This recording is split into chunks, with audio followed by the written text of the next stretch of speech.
ማግኘት ዋይ ቁርጽ ቁርጽ ወደ አንተ ለይቲ ደብተራና አብይ አህመድ የሚያመሳስላችሁ እኔ እኮ አንዳንዴ አብይ አህመድ ሰይጣን ሁሉ ይመስለኛል። እመቤቴን ሳስብ እንዲቆም ብዬ ዳቢሎስ ይመስለኛል። የሆነ የሚለዋወጥ ነገር እናቴን ብዙ ሰው ይመስለኛል።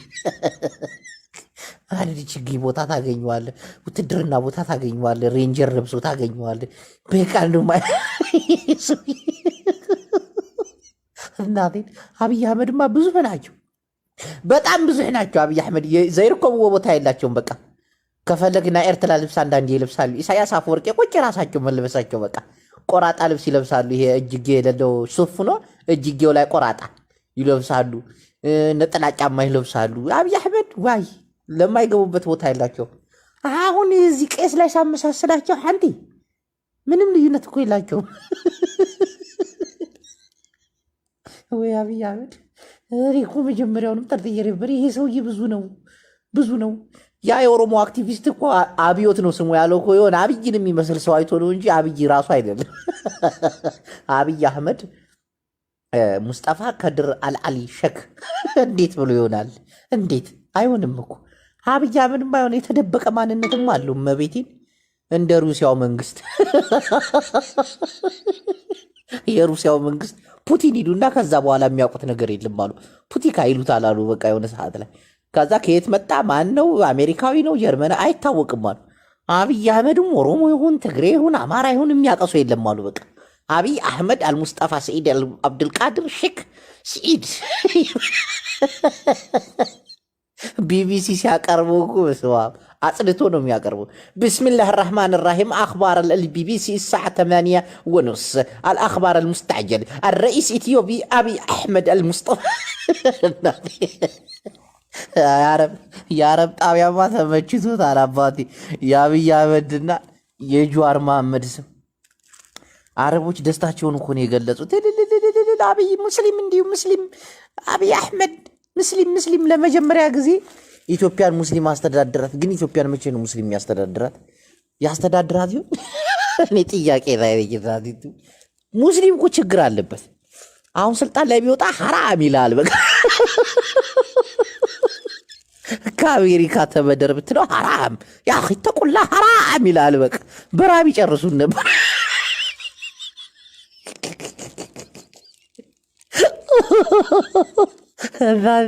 እኔ ግን እንደ ጌታዬ እድሜና ጤና ሰተኝ ኢትዮጵያን ሙስሊም ቢያስተዳድራት እንዲሁ ቢያንስ እንኳን ለአንድ ዓመት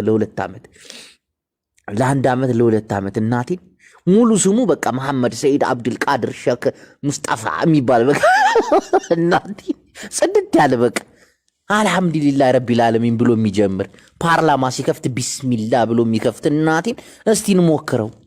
እንዲህ አብይ አህመድ ራሳቸው ክርስቲያን አባታቸው ሙስሊም፣ እሳቸውም አብዮት ነው ስማቸዋል። የሆነ የኦሮሞ አክቲቪስት እሳቸው ኦሮሞ አይደሉም አብዮት ናቸው፣ ኦሮሞ አይደሉም።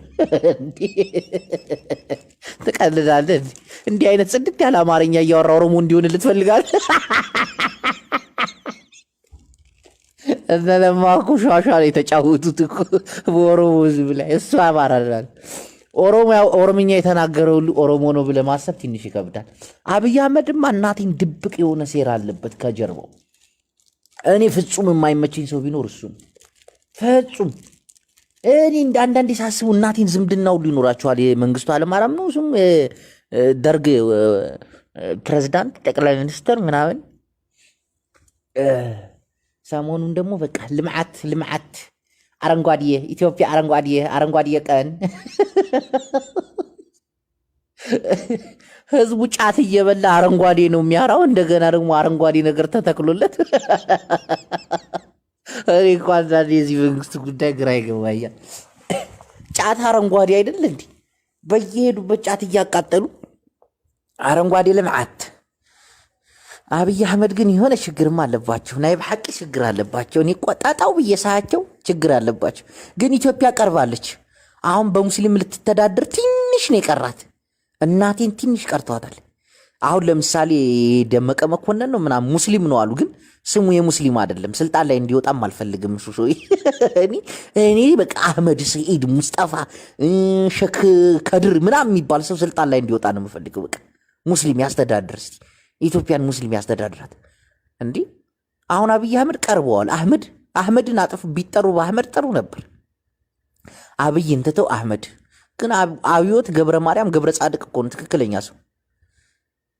አባቴ ጅማ ላይ ጸጥ ያደረጉት ሽማግሌ እኮ ልጅ አይደለህም ብለውት እኮ ነው። አንተ እሱን ሰውዬ እኮ በግድ እኮ ነው ያሳመኑት። ልጅህ ነው። ኧረ ተው ልጅ አይደለም ቢሉ ቢሰሩ ድሮም እኮ ስልጣን ላይ ሲወጣ ስለ አባቱ ማውራት አይወድም። ታውቃላችሁ አይደል? አብይ አህመድ እናቴ ነው በቃ እናቴ። ኧረ እባክህ አንተ ክርስቶስ ነህ እንዴ? እናት ብቻ ናት እንዴ በመንፈስ አርግዛ የወለደች? ያረቢ ትላለች እዚህ። ኢንሻላህ እኔ ኢትዮጵያን ሙስሊም እንዲያስተዳድራት ትፈልጋለሁ። ለመጀመሪያ ጊዜ ታሪክ በቃ ለአንድ ዓመትም ቢሆን እናቴ ትሙት ፓርላማ ሲከፈት ምናምን ቢስሚላህ ራህማን ራሂም ብሎ የሚጀምር ትልቅ እዛዚህ እንዲህ ብላችሁ። አብይ አህመድ እኮ ውዝግብግብ ያለበት የሆነ ደግሞ አረብኛ ለመናገር በቃ ሙስሊም ለመምሰል የምታደርገው ጥረት ደግሞ ደባሪ ነው። በቃ የኢድ አልፈጥር አልአድሃ 41ኛ ዓመት የነብያችን ሰለላ ይላል። እናት እዚህ ከአረበኛ ተናገርኩ እኮ ሰለላ አለይሂ ወሰለም ይላል። በቃ እያ ብፈልገው ሙስሊም እንዲያስተዳድራት ነው ይችላል ሀገር። እናቴን እስቲ እንሞክረው እስቲ በሙስሊም ደግሞ አንድ ዓመት እንኳን እስቲ እችን ሀገር ሙስሊም አስተዳደራት ይበል እስቲ። እንዲህ ዋሽንግተን ሆነችብን እኮ ሀገራችን። እዚህ እስላምና ክርስቲያን በሚኖርባት ሀገር ላይ ሁሌ ሃይማኖት የሌለው ሰው እያስተዳደረ ሲጀምር እኮ እኔ እኮ አብይ አህመድ ክርስቲያኑን ሙስሊሙን የማውቀው ነገር የለም እኮ። መለስ ዜናዊ መስቀል አንገቱ ላይ ሲያደርግ አይቼው አላውቅም። ኢትዮጵያን የሚያስተዳድሯት እኮ ሰይጣኖች ናቸው። እመቤቴን እስቲ እዩዋቸው በስነ ስርዓት። ብዙ ሃይማኖት የሌላቸው ሰዎች ናቸው። እና አሁን ሙስሊም ማስተዳደር አለበት ይችን ሀገር ወላሂ። እስቲ እንሞክረው እስቲ። ደግሞ መቼም ሙስሊም ሲያስተዳድራት ብድር ሐራም ነው። ከአሜሪካ መበደር የለ። ለምን አራጣ ነው የምንቀበለው? አራጣ 1 ሚሊዮን ባይበድሩ 1,500,000 ብር ይቀበሉናል። ይሄ ደግሞ ሐራም ነው። ፈለገ ነው ዝጋ። አብይና ቃልዬ እናሽን አንቺ ዱቄት እስስት ሸለመጥባጥ ጥንባታ ሜዳ ልጅ አጥረገርግሻለሁ። አርፈሽ ተቀመጭ። እናሽን መጥፎ ስድብ እንዳታሰድቢ እበት የሆነ ነገር ስትቀባጥር ያይችሻለሁ አንቺ ስቱፒድ። እና ሀገራችን ሙስሊም ያስተዳድራት። ሙስሊም ቢያስተዳድራት ወላሂ ማሻአላ ተባረከላል። እዳ የለብን ምን የለብን። ከዛ ዘካ ሁሉ ይጀመራል። መንግስት በሰራው ልክ ዘካ ያወጣል። ወላሂ ቀልድ እኮ አይደለም። ሙስሊም ካስተዳድራት ሀብታም ነው በቃ። መንግስት 7 ሚሊዮን ብር ከሰራ ዘካ ታወጣበታለ። በፐርሰንት ነው ደግሞ ሙስሊሞች ዘካ ሲያወጡ 10 ቤተሰብ ካላቸው ለ10ሩም አንዳንድ ጣሳ እያወጡ 10 ጣሳ ማለት ነው። እና ዘካ ሁሉ ይደርሰናል። ወላሂ አገሪቱ በሙስሊም ከተደራደረች ኢንሻአላህ ዘካ አለ፣ ብድር የለም ያረቢ። እንደገና ደግሞ ከባንክ መበደር የለም። ከተበደርክም በተበደርክበት ልክ ነው የምትመልሰው። እኔ አንዳንዴ ይሄ ሸሪዓ ኢትዮጵያ ውስጥ ቢሰራ ሁለተኛ ሉጢ ይጠፋል ኢንሻአላህ። ኢትዮጵያ ውስጥ ሉጢ ወደ 170 ደርሰዋል አሉ። ሉጢ አውዚ ቢላሂ ቢሸይጣን ረጂም። ሉጢ ደግሞ በእስላም ህግ ምን ይላል መሰላችሁ? እቅተሉሁም ካላስ እስካድሁም አንጠልጥሉሁም ይላል።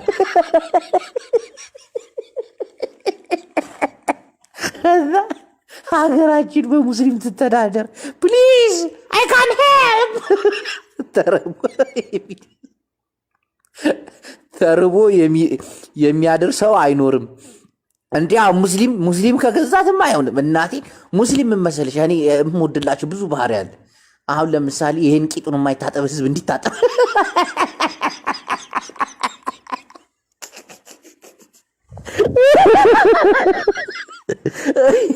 እዛ ተመልከቱ እስኪ። ብዙ ነገር የሚቀየር ይመስለኛል። ሸሪዓ ለ1 ዓመት ኢትዮጵያ ውስጥ ቢተዳደር ማሻአላ ተባረከላ። ሐራም ይላል በቃ መጠጥ ቅዱስ ጊዮርጊስ ሐራም ይላል። እንዴ እስቲ ሀገራችን ደግሞ ግን እኮ ሙስሊም ስልጣን ላይ የማይወጣው ነገር እኮ ለዚህ እኮ ሙስሊም ሆነ ስልጣን ላይ ስትወጣ ትፈራል። አሁን ሰጡት እንዴ አላህ ምን ይለኛል ይላል። እንዲህ ብሰራ አላህ እንዲህ ይለኛል። ደግሞ ስልጣን ላይ ስትወጣ መገዳደል አለ፣ ግዴታ ነው። አክሽን እኮ ነው ስልጣን ማለት፣ ኤምቢሲ አክሽን ማለት ነው። ጓደኛን ወስደህ ትፈልጠዋል። ለማ መገርሳን ድምፁን ታጠፈዋል። የመጀመሪያ የነቀነቀችው እቺ ቄሮ ላይ ሳኮናት እግዚአብሔር። እኔ መጀመሪያ ስልጣን ላይ የሚወጣው ለማ መገርሳ መስሎኝ ነበር። የለችም። አሁን የት እንደገባች ድራሿ ጠፍቷል። ይሁን ጥሬ ስጋዋን በዋዜ በልቶት ይሁን አይታወቅም። የለችም እኮ ለማ መገርሳ። ኢትዮጵያ ሀሺሽ ናት እንዳላለች አይ ለማ መገርሳ ኢትዮጵያ ሀሺሽ ናት ብላ ጡዛ ቀረች በቃ። እና ሀገራችን እስቲ ሙስሊም ለተወሰነ ጊዜ አስተዳድራት። ሐራም ይላል ዕቃ ብድር ሐራም፣ ገንዘብ የሰሩትን መንግስቶች ምናምን ካልተካፈሉ ሐራም። ወላሂ ሙስሊምማ ማስተዳደር አለበት እችን ሀገርማ ሙስሊም። እናቴ ለአንድ ዓመት እንሞክረው እስቲ እንሞክረው። ደግሞ ሙስሊም ይፈራሉ፣ እናቴን ይፈራሉ። በጣም ፈሪዎች ናቸው ማለት እንደዚህ የሆነ ነገር ሊያጭበረብሩ ካለ አለያይናል። አሁን የአባይን ገንዘብ አሁን ሙስሊም ቢሆን የያዘው ኧረ ያ ረቢ ሀዛ ያክል ቡክራ ይሙት ይላል። ቡክራ ጀዳል የቀብር ስነ ስርዓቱን ቀደም ብሎ ስለሚያስተውል ያ ረቢ ዛሬ ብሶ ባለር አልባሰብኝም። እኔ እኮ አሁን እኔ የሚሰማኝን ነገር ነው የማወራው እኮ የሚሰማኝ ሙስሊም ይችን ሀገር ቢያስተዳድራት ኢትዮጵያን ለተወሰነ ጊዜ አሁን ከላይ ሲዋረድ በቃ ብዙ ሃይማኖቶች አስተዳድረዋል። አሁን ጴንጤ ላይ ደርሷል። አሁን ደግሞ ከጴንጤ ደግሞ ወደ ሙስሊም እስቲ ሙስሊምን ደግሞ ሞክረው እስቲ። መቼም ሙስሊም ስልጣን ላይ ወጣ ማለት ብድር ኢትዮጵያ ታቆማለች። ቀጥታ የታወቀ ነው። አዛ ሐራም ብድር ሐራም እኮ ከውጭ ሀገር መበደር። ከውጭ ሀገር ካልተበደርን ደግሞ የታባቱ የውጭ ኃይል ሊገባብን አይችልም ማለት ነው። እርስ በርሳችን እየተጋገዝን እንትን እንላለን። ሁለተኛ ነገር ደግሞ ትልቁ ነገር አረቦች አገራችን ላይ ግማሽ ፈረንሳይን የሚያክል መሬት ይዘው አበባ እርሻ፣ የከብት እርባታ ይሄ ሁሉ በአረብ ቁጥጥር ውስጥ ከሆነ ነው፣ በእስላም ቁጥጥር ውስጥ ከሆነ ካላስ እዛው የዛው ምርቱን እንጠቀማለን። አሁን አብይ አህመድ እኮ ግማሽ ሄክታር እናት ትሙት ግማሽ ፈረንሳይን የሚያክል መሬት አረቦች አበባ እያመረቱ ወደ ሀገራቸው ነው የሚወስዱት። እስቲ እኛ አበባውን ጽጌረዳውን እንሰጣጥበት እስቲ። አንተ አረብ እኮ ሙድ ይዝብናል እኮ ጤፍ ዘርተን ማሽላ ዘርተን ሆዳችንን መሙላት ያቃተን ሰዎች እኛ። አስቡት እስቲ ስንት ገበሬ ነው ጤፍ መዝሪያ እርሻ ያጣው? ስንት ገበሬ ነው እስቲ አስቡት። የስንት ገበሬ እርሻ ተቀምቶ እኮ ነው ለአበባ አበባ ለእኛ ኢትዮጵያን ምግብ አይሆንም። ግማሽ ፈረንሳይን የሚያክል መሬት አበባ እየተዘራበት አበባ እየበቀለበት አበባ ወደ ኤክስፖርት እናደርጋለን። ለእኛ ኢትዮጵያን አበባ ይጠቅመናል ህዝቤ። አበባም በላኛ እንዲህ ለፍቅረኞች ቀን እንኳን ስንሰጣጥ እኮ ቪስት መኪና ነው። እንደገና ደግሞ በቃ ቁሳቁስ ነገር ነው። እኛ ኢትዮጵያን እኮ ሴቶቻችን አበባ ተቀበሉ ብትላቸው አይቀበሉም እኮ። አረቦች ግን እናቴ አበባ ይዘሩበታል አገሪቱ። እናቴ ከገበሬ እየተቀማ መሬቱ የዛኔ እንዲህ ሙስሊም ካስተዳደረውማ ሐራም ይላል። ወላሂ ያረቢ እቺ ሀገርማ ሙስሊም እንዲመራት ያረቢ እንዶ አህመዲን ጀበል መጣዛች እናንተ አህመዲን ጀበል ቢያስተዳድራት ያችን ሀገር አሪፍ ነበር። ወረበል ካባ ይስተካከል ሰጠለጥ ይል ነበር። የሰው ልጅ አይራብም ነበር። እናቴ መንግስት ከሆነ ዘካ ያወጣል። መንግስት ራሱ ዘካ ታውቃላችሁ? ረመዳን ሲደርስ ዘካ መንግስት የዛኔ ቤተ መንግስት ቁጭ ብለ ፊጥራ ትቀበላል። አስቡስቲ ቤተ መንግስት ቁጭ ብለ ፊጥራ ስትቀበል አስቡ እስቲ። ኢድ ሲደርስ ደግሞ የዘካ ብር ተብሎ ከቤተ መንግስት ይወጣል። መቼም መንግስት እየሰራ አይደል? ሁለተኛ ደግሞ ግብር የሚባል ነገር ይቀራል። ግብር ሐራም፣ ወላሂ ግብር ትልቅ ሐራም እኮ ነው ግብር። ሰው በላቡ እንዲህ ለፍቶ ያመጣውን ገንዘብ ግብር ብለህ ከ100% 5% ስትቀሙ አስቡ። ሀዛ ሐራም ይላል ደግሞ። ረችን ሀገርማ ሙስሊም ያስተዳድራት። እናቴን እኔ ራሱ ሙስሊም አስተዳደራት ካሉ እኔ ሀገር የገባኝ ከሰው የሚቀማ ገንዘብ ሁሉ ሐራም ስለሆነ የዛኔ በቃ ሀገር ገብተህ ትሰራለህ። አሁን ሱቅ ልክፈት ብትል እናቴ ግብር ነው። ዘካ ምንድን ነው ጅቦ? ወይ ሚሚዬ ዘካ አታቂም እንዴ? ረመዳን ከሰራሽው ብር ላይ ዘካ ማውጣት አለብሽ። የሰራሽው ብር ያንቺ ሳይሆን የአላህ ነው። ገባሽ አይደለ? የአላህ ብርን ደግሞ ለምስኪኖች እርዱ ይላል። የዛን የኢትዮጵያ ሕዝብ መንግስት የሰራውን ብር በከፊል ሲከፋፈለው አስቢ። ሚሚዬ ለአንቺ የሚደርስሻል እናቴቱ። አሁን ስልጣን ላይ አህመዲን ጀበል እንዲመጣ ዱዓ አድርጊ።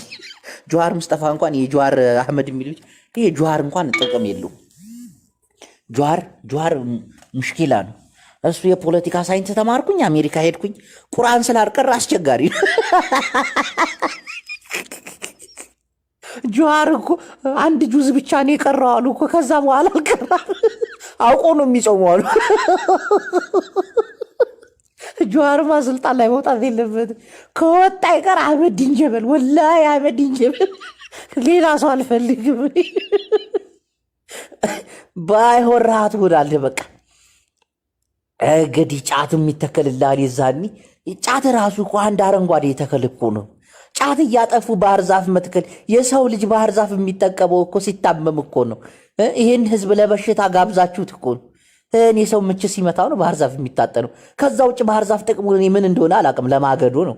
አብይ አህመድ ሴቶች እንጨት እየለቀሙ ሴቶችን ገና እንጨት ለማስለቀም አላማ አለ ማለት ነው። አባይን ገድበ በኤሌክትሪክ ገመድ እንዳታስጋግራቸው ገና አላማ። እስቲ አስቡት። እስቲ አብይ አህመድ ደግሞ እሱ ልኩ ወሬ ብሎ ሲያወራ ይገርብኛል። አይ አብይ አህመድ እናቶቻችን እንጨት ለቅመው ያ እንጨት እያለቀ ነው። እንጨቱን ለመተካት አረንጓዴ ባህር ዛፎችን መትከል ይላል።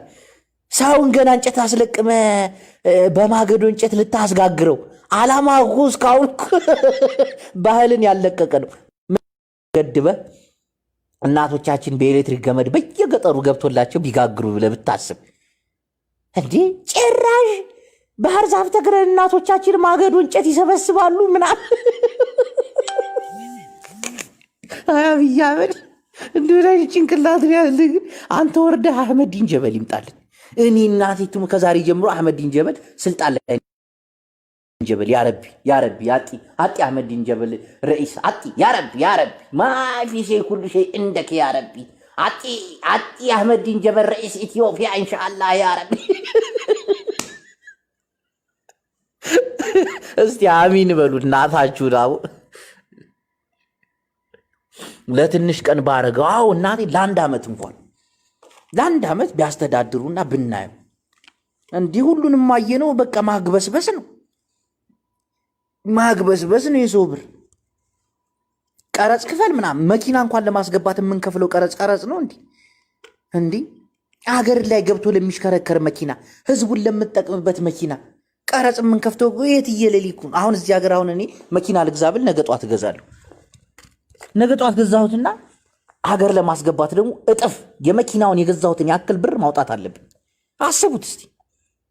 አህመዲን ጀበል ስልጣን ላይ ከወጣ ይሄን መኪና ሀገር የማስገባት እፈልጋለሁ ስትለው ብር አንጣ አይልህም። ሐራም። እንዴት ነው ብር የምትቀያ? አላኮሽ ይላል። የዛኔ አንተም ህብረተሰቡን ረከስ ባለ ሂሳብ ታመላልሰዋል። እናቴ እኔም አህመዲን ጀበል ስልጣን ላይ እንዲወጣ ያረቢ አህመዲን ጀበል ስልጣን ላይ ይወጣ። በቃ ሙስሊም ይውጣ እስቲ። የዛኔ ግብር የለ ብድር የለ ዘካ ኢንሻአላህ በየእንትኑ በየመስሪያ ቤቱ ዘካ ነው። በቃ ረመዳን ዘካ ነው። በቃ ፍጡር ላይ ረመዳን ቤተ መንግስት ላይ በቃ ፍጡር ይታደላል። ይታየኛል። በቃ ሙስሊሞች ስልጣን ላይ ከወጡ ወላሂ ይታየኛል። በቃ አህመዲን ጀበል አስቡ ስልጣን ላይ ቢኖር 4 ኪሎ ቢገባ አህመዲን ጀበል ስልጣን ላይ ቁጭ ቢል አስቡት እስቲ። በቃ ነገ ጧት ፊጥራ ነው ይላል። በቃ ኢድ ሲሆን ደግሞ ዘካ ነው ይላል። በቃ አልሐምዱሊላህ ተፈደል ነው። በቃ ኧረ ሰላም ያስተዳድርችን ሀገርማ ለአንድ ዓመት እንሞክረው። ግድ የላችሁ የኢትዮጵያ ሕዝብ ግድ የላችሁ አሜን ብለን ብንቀበል ይሻለናል። እናቴ ካልሆነ አብይ አህመድ ይህን አረንጓዴ ተክል ተክሎ እናቶቻችንን እንጨት ሊያስለቅማቸው ገና ሀሳቡ እኮ እናቶቻችንን እንጨት ለማስለቀም እኮ ነው ይዘው እንዲህ ጠቅላይ ሚኒስትሩ ነው እናቶቻችን ማገዶ እንጨት ያንን እንጨት እየተሸከሙ እየመጡ እንጨቱ እያለቀ ነው እንጨቱን ለመተካት መትከል አለብን የሚል ሰው እኮ ነው። ምነው አባይን ገድበ እናቶቻችን ከማገዶ እንጨት ወጥተው በማገዶ እንጨት እናት እንጀራ በመጋበር ሁለት አይኗ ሊጠፋ ነው፣ በጭስ ሁለት አይኗ ሊጠፋ ነው። ምን አለበት ኤሌክትሪክ ገመድ አስገብት በኤሌክትሪክ ቢጋግሩ። ኧረ አባይን እንገድብ፣ ኧረ ይሄ ተከላ ይቅርብን። እንዲህ ኢትዮጵያ እኮ አሁን እኮ የወንበዴዎች ምሽግ ሆነች እኮ። በቃ እንኳን አይደለም ባህር ዛፍ ተተክሎባት ባሰባት። እንዲህ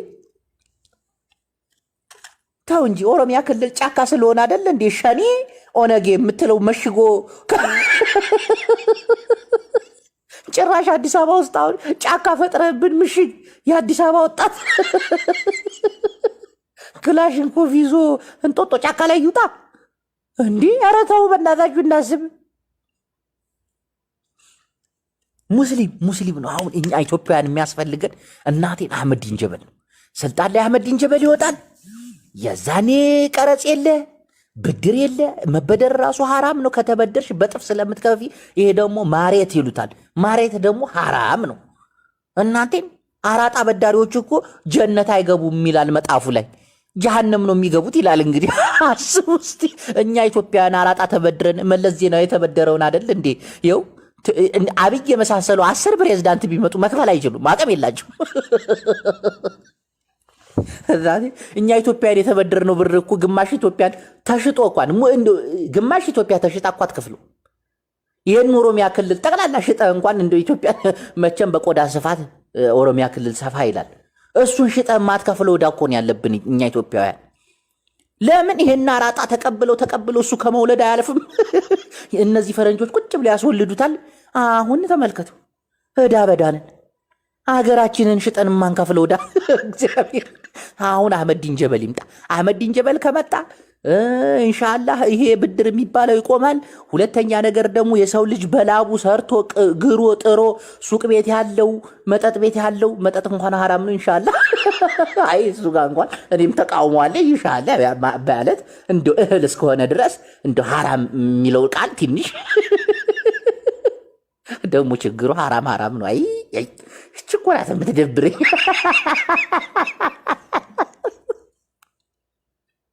የዛኔ የሰው ልጅ በላቡ የሰራውን ገንዘብ ግብር ክፈል አይባልም፣ ሐራም ነው ግብር። እንዲህ የሰው ልጅ በላቡ የሰራውን ገንዘብ ከ100% 5% መንግስት ሲወስድበት አህመዲን ጀበል ቢሆን ሐራም ይለዋል። በቃ ባጭር ረጥብ ሀዛ ሐራም እሽ ተቅሊ ሐለክ ያክ ይለዋል። ዘካ አውጣ ረመዳን ብሎ ዝም ይለዋል። የዛኔ ሁላችንም ሀብታም እንሆናለን፣ ረሃብ ከሀገራችን ይጠፋል። እናቴ እኔ በራሴ አስተያየት ማለት ነው። እንግዲህ ደግሞ እናንተ ደግሞ የራሳችሁን ግምት ውሰዱ። ሮቶራ አብን ሁሴን ምናምን የምትባለው አንተ ግርጣታ ሜዳ ልጅ ጥፋ ከዚህ ተመልከቱ። ኮሮናም ላይስፋፋ ይችላል። ሙስሊም ስልጣን ላይ ወጣ ማለት ኮሮና ላይስፋፋ ይችላል። ቢያንስ 5 ጊዜ ሰላት ስትሰግድ ትታጠባለህ፣ 3 ጊዜ ደግሞ ምሳህን ስትበላ ትታጠባለህ። አስቡት እስቲ ማሻአላህ። እነዚህ ወላሂ ቂጡን ያልታጠበ ሁሉ ቂጡን እያጠብን እንግዲህ ንጹህ ከሽታ እንኳን ብብትን አጽዳ ይላል፣ ታጠብ ይላል። ሱሪ ላይ ሽንት ጠብ ካለች ሱሪን ጠብ ይላል። እንግዲህ ተመልከቱት። ሀገር ተሻሻለች፣ ተቀየረች፣ አልተቀየረች? ለማንኛውም ይመቻችሁ። እንግዲህ አህመዲን ጀበል ወደ ስልጣን እንዲወጡ ዱዓ እናርግ፣ ሁላችን ወላሂ ዱዓ እናርግ። እሳቸው ይሻሉናል። አብይ አህመድ ሙድ እያያዘብን ጭራሽ እናቶቻችንን እንጨት እንዲለቅሙ ባህር ዛፍ እንትከልላቸው የሚል ሰው እኮ ነው። ባህር ዛፉ አድጎ እናቶቻችን እንዲለቅሙ ምን እናቶቻችን ልጆቻችን እንዲለቅሙ እኮ ነው። በቃ የሰውዬ ልጆቻችን እንጨት ሊያስለቅምብን እኮ ነው እንዲህ። ኧረ አነጋገሩ በጣም የሚደብር ነው። እኔ አብይ አህመድ አልተመቸኝ ወገኖቼ። ባይሆን አህመዲን ጀበል ጁሃር መሐመድም ችግር አለበት። ጁሃር መሐመድ ትልቅ ችግር አለበት። ቁርአን የቀራው እስከ 1 ጁዝ ነው አሉ። አመን ብቻ ነው የቀራው አሉ። ሶላት ሲሰግድ ሁሉ አሉ ቁል ሁላሁ አሐድን አመት ሙሉ ነው የሚሰግድባት አሉ። በቃ ቁል ሁላሁ አሐድ ነው በቃ ቁል ሁላሁ ኢሻ ላይ ቁል ሁላሁ አሐድ፣ መቅሪብ ላይ ቁል ሁላሁ አሐድ። እሱ እንኳን ስልጣን ላይ ባይወጣ ደስ ይለኛል። የቀራ ሰው ይውጣ፣ ወላሂ የቀራ ሰው ይውጣ። የአህመዲን ጀበል የተማረው ትምህርት ወደ ቻችንን ሊቢያ ያረዳቸው ወይ አንቺ ደግሞ ሄጅ ከዚህ ሸይጣን ረጅም እኛ ያለው ስለታረደ ስላረደ ምናምን አይደለም። ብቻ ነገሮችን እኔ ሰስፔንስ ብዬ አይቻቸዋለሁ። ሰስፔንስ ሁኜ ነው ያየኋቸው። ሐራሞቹን ሳይ ጥንቅቅ አድርጌ ያወቅኳቸው። ለምን አረብ ሀገር ነው የምንኖረው። አረቦች እንደዚህ ሀብታም የሆኑት ለኪ በሸሪያ እየተደራደሩ ነው። እግዚአብሔርን የገደለ ይገደል። ደስ ይላል እኮ የሚሞት ሰው ይጠፋል እንዴ? ነገ ጧት ቢገለኝ ይገደላል። ትቀልዳለህ? የገደለ ይገደል እኮ ነው፣ ሸሪያ ነው። እናቴ እንዲህ ቂጥ የደፈረስ ይገደል። እናቴ ኢትዮጵያ ውስጥ ቂጥ ደፍራ 10 ዓመት ነው የምትታሰረው። 10 ዓመት ተመልከት። ወንድ ልጅ ደፍረ 10 ዓመት ትታሰራለህ። ሴት ልጅ ደፍረ 2 ዓመት ትደፈራለህ። አስቡት ደግሞ ሸሪያ ሲመጣ ሴት ልጅ ካላገባች ወንድ ልጅ ከደፈራት በድንጋይ ተቀጥቅጦ እንዲሞት ነው። ተመልከቱ። አሁን እኮ ህፃናቶች ሁሉ እየተደፈሩ እኮ ነው ኢትዮጵያ ውስጥ። ኧረ ሸሪያ ያስተዳድረን ባካችሁ። እሺ በሉ ወገኖቼ፣ እስቲ እንሞክረው ለ1 ዓመት። ግድ የላችሁም እስቲ ግድ የላችሁ። አተዳድር፣ አትሳደብ። ሰለሞን ምን አባው ነው ቦርኮ ምናምን ትላለህ እንዴ? እናትን ቅማላም ቅጭቅቅታ ሜዳ ልጅ 7 ጎረምሳ የሚያስተዳድር ንብረት አለኝ። እናት አፈር ትብላቡ። አትነጅሰኝ ውጣ። ቅማላም ሜዳ ልጅ ቦርኮ ይላል እንዴ? እናትን ልብዳል። 7 ጎረምሳ የሚያስተዳድር ንብረት አለኝ። እናትን ቀጥሬ እንዳላሰራ። ለማንኛውም የኢትዮጵያ ህብረተሰብ እንግዲህ ኢንሻአላህ እኔ ሸሪያ ህግ ተመችቶኛል። እስቲ በዚህ ላይ ደግሞ እንወያይበት። አንዳንዴ መወያየት እኮ ጥሩ ነው። ጋሻ አብይ አህመድ ጴንጤ ናቸው። ከዚህ በፊት ኦርቶዶክስ አስተዳድሮናል። አሁን ደግሞ ጴንጤ አስተዳድሮናል። እግዚአብሔር የተመሰገነ ይሁን። አብይ አህመድ ጴንጤዎች አልተመቹንም። ሰበካቸው በዛብን። ይህ ጌታ ያድናል ምናምን፣ የሞተ ሰው ተነሳ ምናምን እያሉ ሙድ ይዙብናል። አንፈልግም። አሁን ደግሞ የቀረን ሸሪያ ነው። ሸሪያን እንሞክረው። ከዛ ደግሞ ካልሆንን ሆ እንላለን።